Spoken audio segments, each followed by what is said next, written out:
Mənə gələn çoxsaylı suallardan biri də o idi ki, Pərvanə xanım, niyə görə son zamanlar çox kişilərdə dişiləşmə, yəni dişil enerji artıbdı?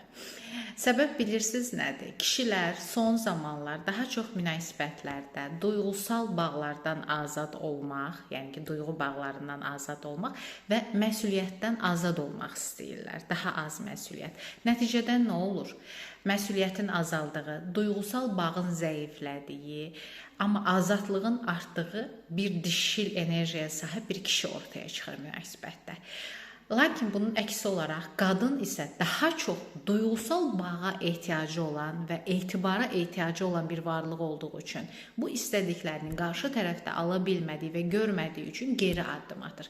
Nəticədə hər iki tərəf arasında sağlam olmayan bir münasibət ortaya çıxır və bugünün münasibətlərinə baxsaq, çox da uzun çəkmir.